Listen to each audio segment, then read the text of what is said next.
to a great start. Good morning, everyone. Wonderful. My name is Erin Byrne. I am the director of family ministry here at the table, as you may know, and I grew up just outside of Seattle. It's been a while since I was home, and I miss it a lot. So I was excited when, just over a year ago, one of my favorite writers announced that he was moving there.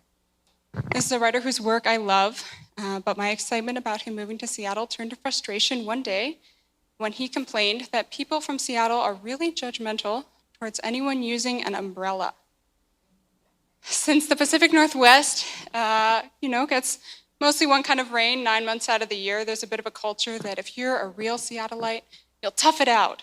You'll learn to love 55 and drizzling. Reading his post as a real Seattleite, I found myself thinking, maybe we're not judgmental. Maybe you could learn to handle some rain. Maybe that wouldn't kill you. Friends, if your inner voice ever sounds like that, maybe pause. Take a deep breath. We don't have to prove that we are more powerful than the weather, much as we may want to.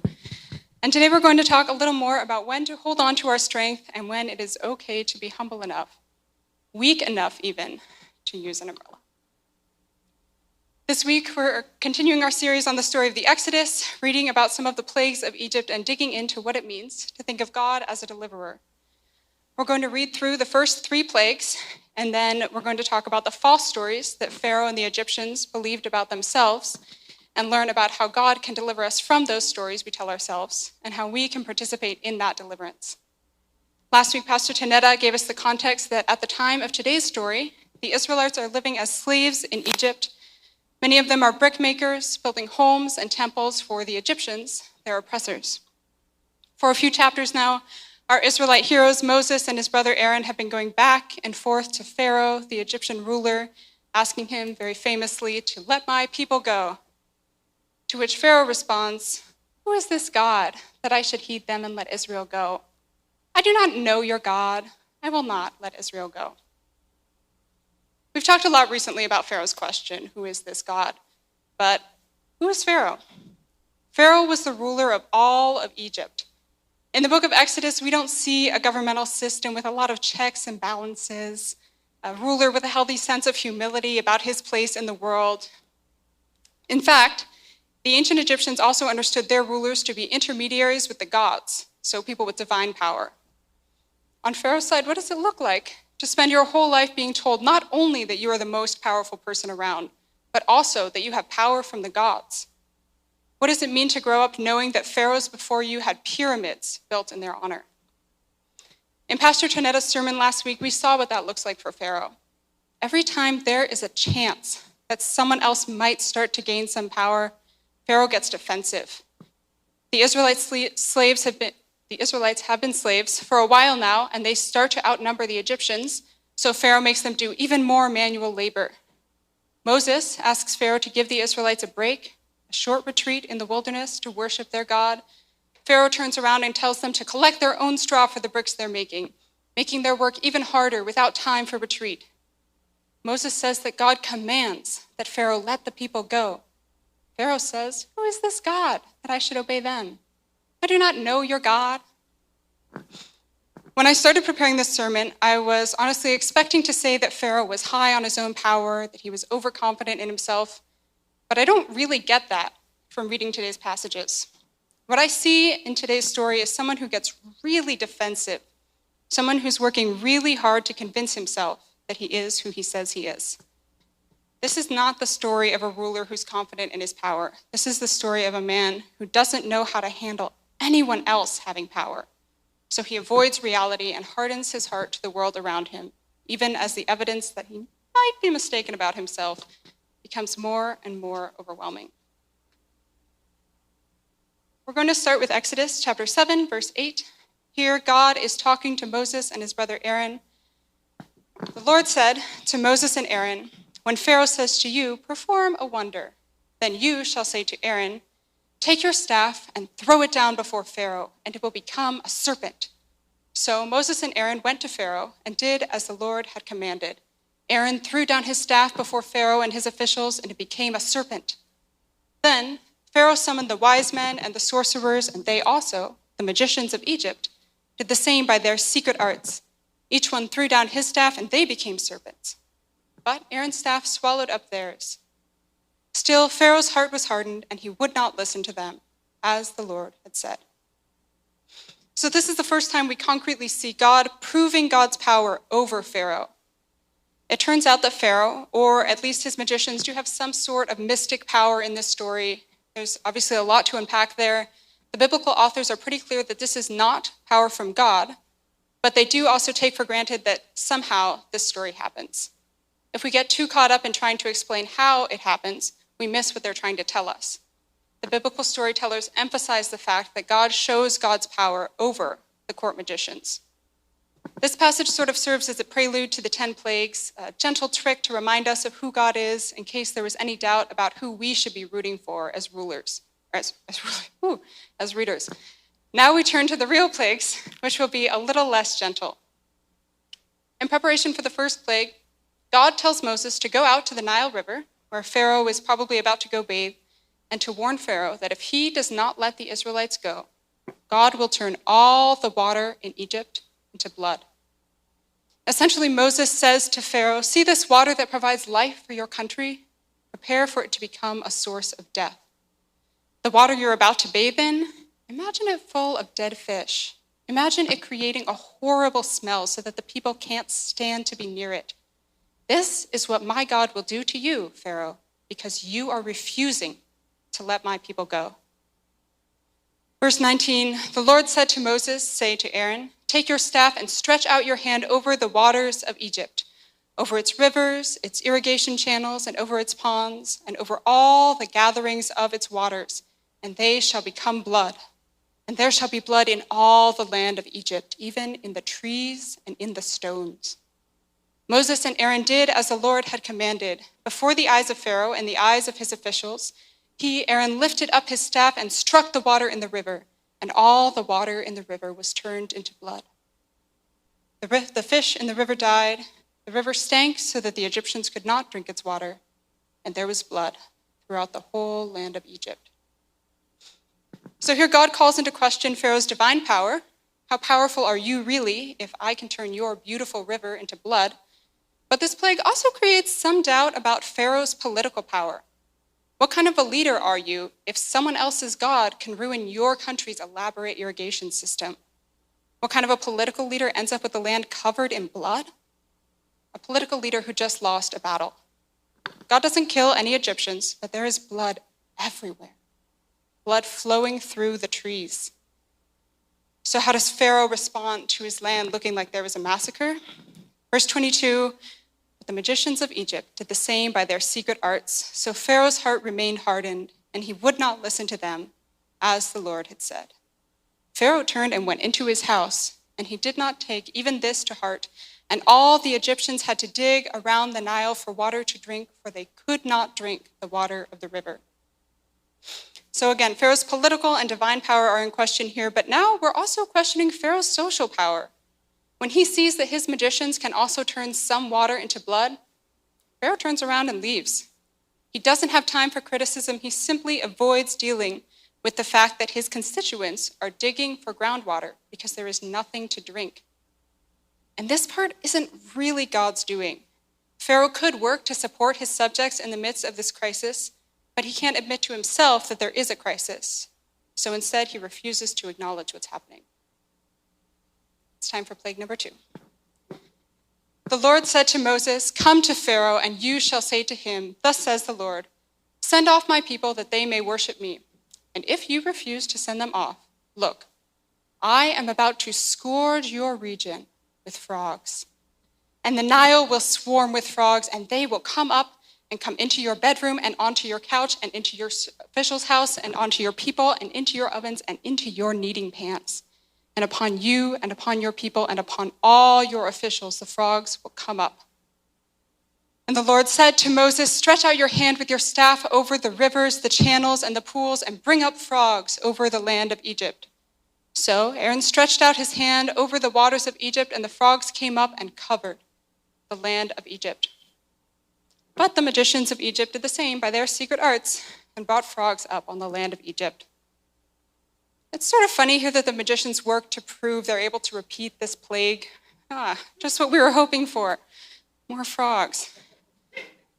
Their magic doesn't really seem to make things better for the average Egyptian. That said, the frogs in Pharaoh's bedchamber do seem to get to him eventually. This time Pharaoh does say that he will let the Israelites go, not forever, but for a trip for their religious sacrifice, and he asks Moses to pray to God to take the frogs away. I want to note two things here. The first is that even though Pharaoh's magicians are able to recreate this plague, they don't seem to be able to get rid of it. Sort of a rough kind of power to have. I also want to point out that Pharaoh doesn't think he has the power to talk to God, so he asks Moses to intercede on his behalf. Even though Pharaoh insists out loud that he is more powerful than the Israelite God, he doesn't have the courage even to speak to God directly. So Moses asks God to reverse the plague. God sort of listens. Verse 13, and the Lord did as Moses requested. The frogs died in the houses, the courtyards, and the fields, and they gathered them together heap upon heap, and the land stank.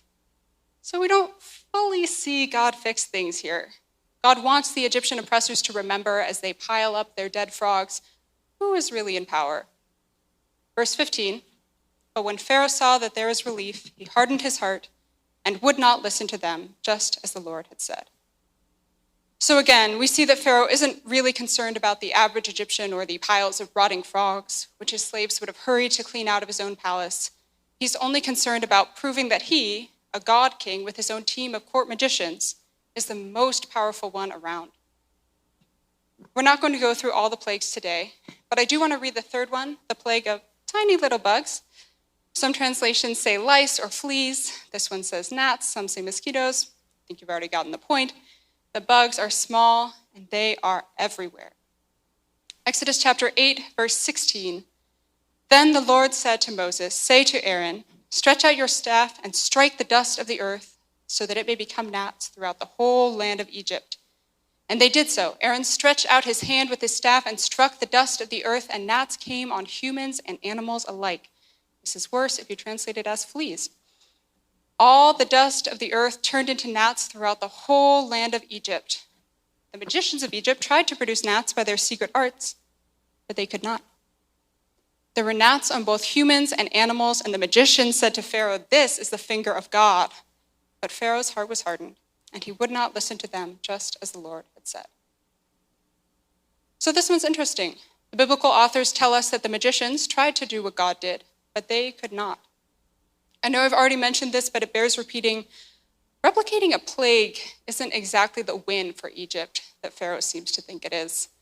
After this third one, you imagine the magicians going to Pharaoh saying, oh, Pharaoh, we are so sorry. We weren't able to repeat the lice infestation. Guess everyone's going to have to settle for the one they got. That seems to be the finger of the Israelite God. All jokes aside, it is a pretty big deal that the magicians who work for Pharaoh turn a corner here and acknowledge that the Israelite God is more powerful. After this point, we stop hearing that the magicians tried to repeat God's work.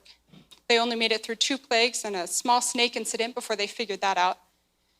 Pharaoh's royal officials hold on a little longer, but during the 8th plague, the plague of locusts, which, because I like you, I will not describe, these officials also urge Pharaoh to accept defeat, saying, how long shall this fellow Moses be a snare to us? Let the people go so that they may worship the Lord their God. Do you not yet understand, Pharaoh, that Egypt is ruined?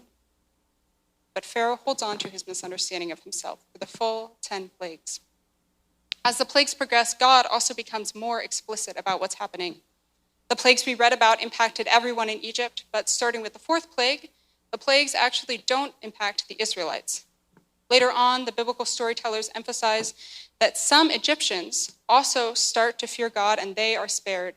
So as the story progresses, we see more and more Egyptians start to let go of the false stories they've been told about who their Pharaoh is and where he stands in the world.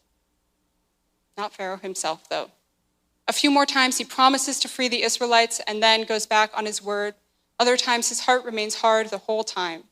After the plague of locusts, Pharaoh tries to negotiate with God. The Israelite men can go, but not the children.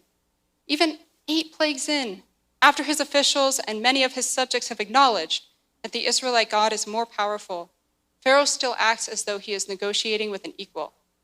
After the 9th plague, Pharaoh again tries to negotiate. The people can go, but not the livestock. Finally, after the 10th plague, Pharaoh lets the Israelites go. But even then, even as Moses is on his way out the door, Pharaoh has the nerve to make one more request. Bring a blessing on me, too. Throughout the full development of this story, Pharaoh never learns to see himself and his power honestly. Pharaoh is one of the most powerful people in the world at this time, and still, he can't allow himself to believe that his power extends only over his enormous empire, and not also to the water, the sun, and life itself. Most of us in this room, as far as I know, do not rule over any empires. We probably have more in common with people lower down the chain of command, people who face real risks if they change too much about how they act or what they believe. But these characters also have power, and their actions still impact other people's lives. So what are the spaces where we have power? This will look different for everyone. Maybe we have power over people we supervise at work, people we teach.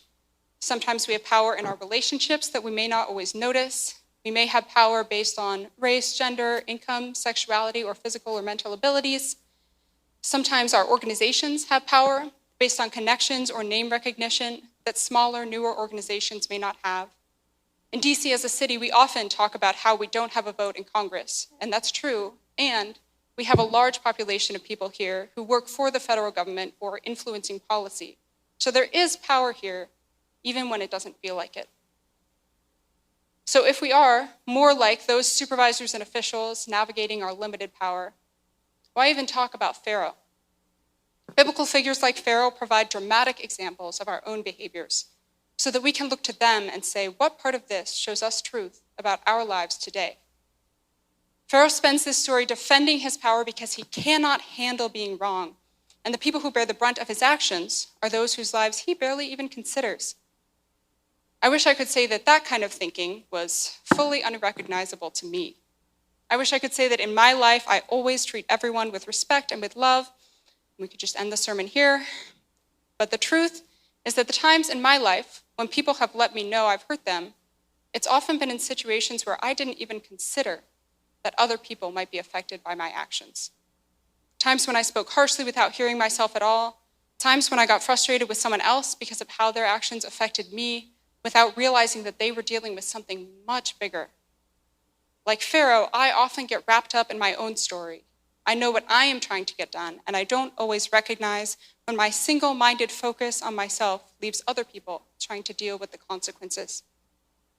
Sometimes, like Pharaoh, I even have people around me who start to let me know that things aren't working, but I can't listen because I'm hardening my heart and am defensive of my own power, convinced that it is better to refuse help than to admit to myself that I might need it.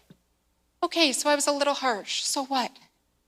Pharaoh gives us a caricature of this mentality, showing us what that failure to be honest with ourselves looks like when taken to its extreme. Okay, so he turned the Nile into blood. So what? It was one time. We do this in all sorts of ways throughout our lives. Sometimes we are so involved in our own lives and our own struggles that we don't even realize we're making things harder for other people. Sometimes the places where we are refusing to hear honesty are things we think of as personal or private. My relationship to alcohol or other substances, my relationship to work, my unwillingness to recognize things that I have experienced as trauma. And we don't always realize the toll that those personal issues or personal decisions take on people around us. Sometimes, like Pharaoh, we're unable to face discomfort, and so we allow systemic harm and oppression to continue when we could be challenging it, preventing it, or at the very least, helping out the people being harmed, digging for water alongside those on the side of the Nile. We can start to change, but we have to be willing to be honest with ourselves first. And that's hard. Genuine honesty with ourselves takes a lot of work and a lot of courage. It requires us to allow ourselves to be humble, to be willing to let go of power if that's what needs to happen. Honesty means following the model set by Jesus, who humbled himself enough to come to earth, live as a part of an oppressed society in fellowship with other people there, and really empathize with their lives, rejoicing when they rejoiced, mourning when those around him mourned. Honesty requires us to spend our lives empathizing with other people and even being vulnerable enough to risk change so that we can rebuild ourselves into more thoughtful and loving people. So that instead of building pyramids and empires, we can build communities rooted in love and justice. In another world, I imagine Pharaoh starting to face the hard truth that the God of his slaves is more powerful than he is. I think it would hit him hard, but I don't think that it would destroy him. I hope that it would knock over his leaning tower of false beliefs and clear the ground for Pharaoh to rebuild. Once Pharaoh has learned to be honest about the power he doesn't have, power over life itself, he can start to evaluate how to use the tremendous power he does have. After he's faced the hard truths about his life, Pharaoh can sit down with his advisors, his officials, and figure out how to build a healthier, safer, fairer Egypt. He can figure out how to restructure the economy now that it is no longer depending on slave labor. He can set up the systems in his own life that help him to hear honest truths from those around him, to empathize with people in his kingdom. That would be huge, and how much better for all of Egypt if their ruler were able to let go of the power he wants to have and instead figure out how to use the power he does have. As you may know, this does not happen in the story of the Exodus. God doesn't force us to change, and God doesn't deliver us from the lies we tell ourselves unless we choose to allow ourselves to be delivered. Pharaoh chooses over and over again to harden his heart and to choose stubbornness over deliverance.